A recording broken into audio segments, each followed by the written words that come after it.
point. As long as we get those gifs of Doja just like licking his lips over and over repeatedly like some kind of sexual frog, I'm all about him staying on this team. I want him around forever.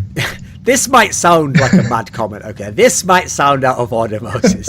I'm just saying, okay? Hashtag just saying. But if I had to pick someone in CS who looks like they might be some sort of mad sexual predator, what do you want me to say? The gifs out there are just unreal, aren't they? Like, what was the one from E-League where he was like, it looked like he was just like fucking ejaculating in the middle of a round? You mean where he was just working his wrist, like, and he was like... Oh, it's unreal, unreal. wasn't it? Absolutely unreal, yeah. Oh, God.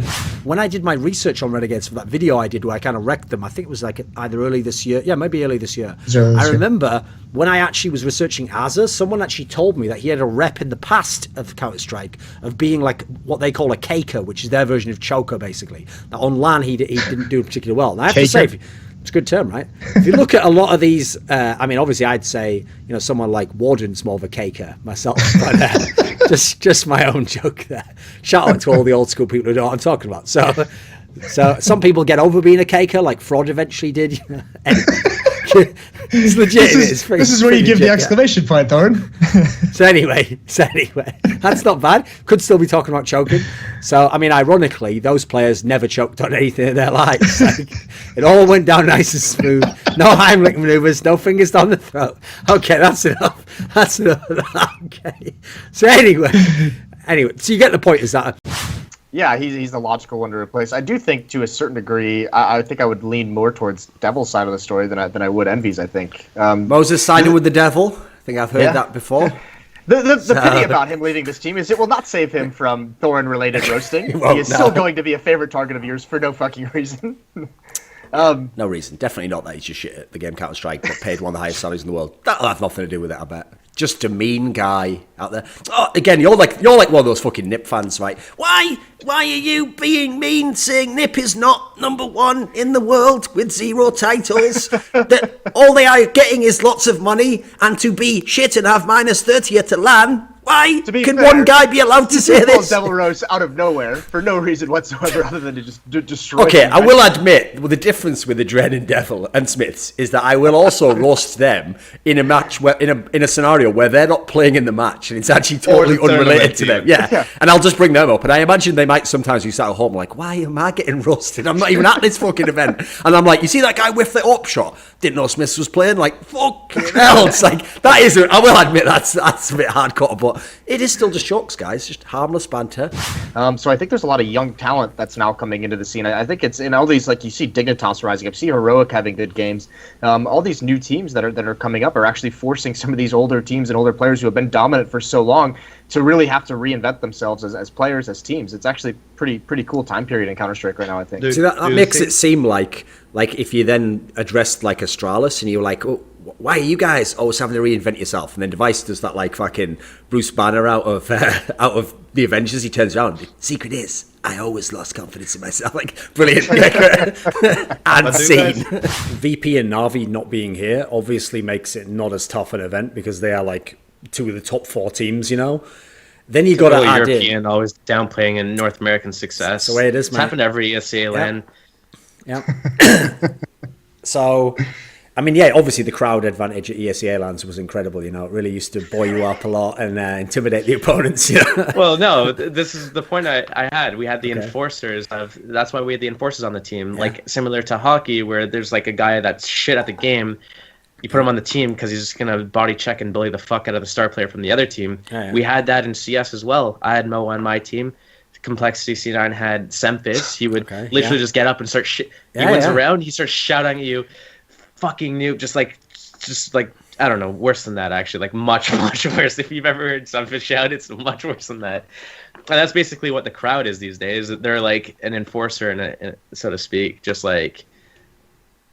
You lose a round, you lose like a 1v1 clutch, and then all you fucking hear and feel is like the rumbling of everything and just like cheering that you lost. And that's just like so demoralizing. Is that new? I feel like it's always been the case that online results were always like iffy because No, it has, but I mean the problem is, if it's me personally, I wouldn't then fucking seed a LAN based on them. I'd be like, okay, listen, you qualified for the LAN, congrats, that's my prize that I give you for doing well online, right? But when it comes to the LAN, I'm going to seed it based on like, I mean, HLTV's ranking, last 3 LANs or something. Have a commissioner who decides it, whatever it is, you know. I'm not just going to go by the online results because actually, if I'm the tournament organizer, that fucks up my own tournament, right?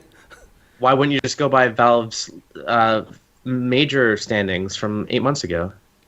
That's also a very good system, I've heard, that's been shown to produce excellent results. But obviously, I'm not a visionary thinker like you and Gabe Newell, so I haven't figured that one out.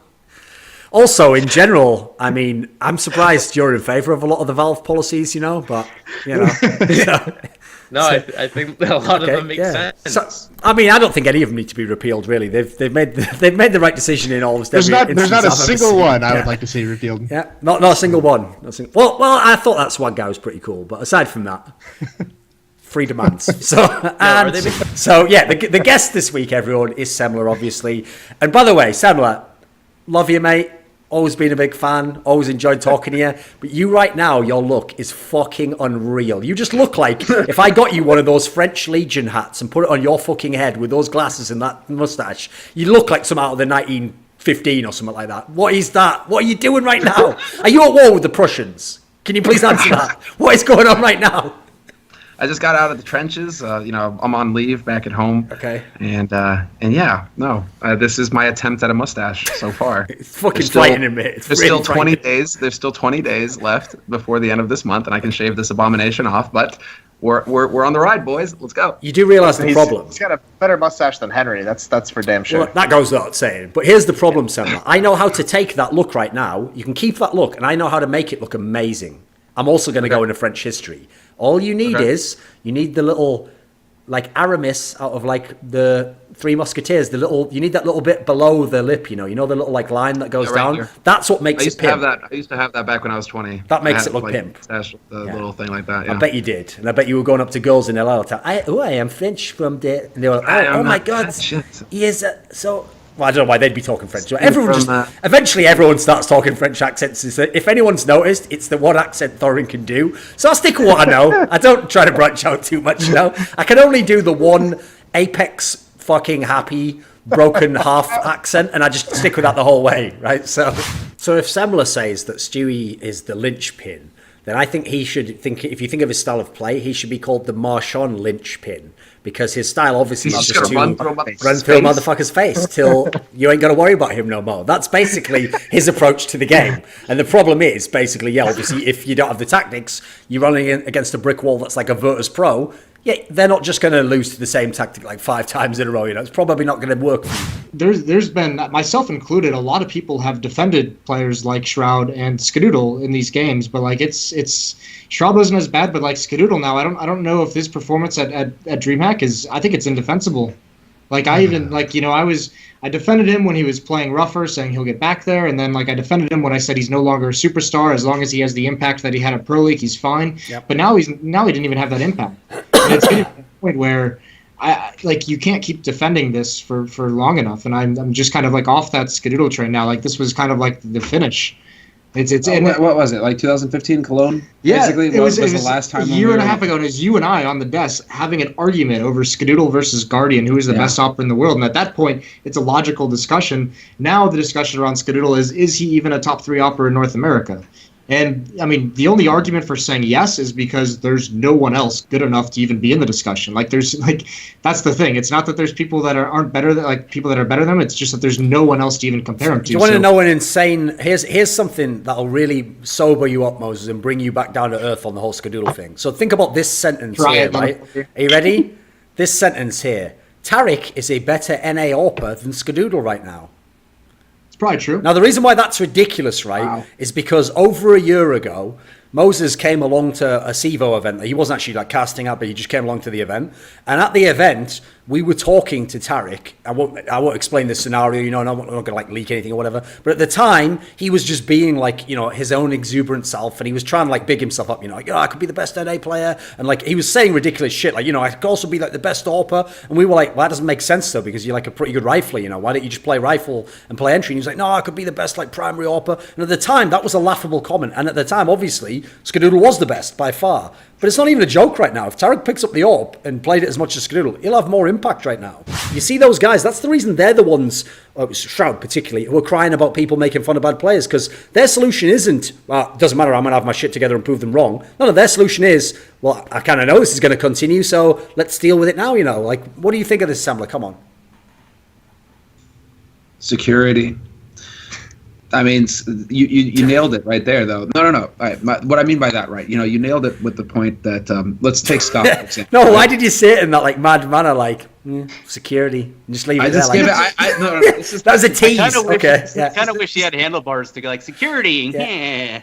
No, I'm just like, hey, you come want on, hit me. Let's be security, right? You know, let's go ahead. We'll have a chat. And Hear me now, because the thing is, I wouldn't be able to get all the work I do without my brethren, the Mandem, in the Skrilluminati, my Patreon community, because this video, like all of them on my channel, is kindly supported by Frisky, Matt Pugnatio Rajcula, Ahmed Hadjou, Jensen Goh, Tobias Bernasconi, Animosity, Torin, Tosh, and you know it, a special thanks always goes out to Jerky's Minion, who always has my back. Would you like to ask a question in my regular AMAs? Do you want to suggest a topic or a guest I could take in my work? Do you want teasers? Find out who the upcoming guests are going to be. Maybe you want to be part of those lengthy esports discussions I do with my top donators. Well, if so, put your money where your mouth is and join the Skrilluminati today, where? Via the Patreon link in the description box below.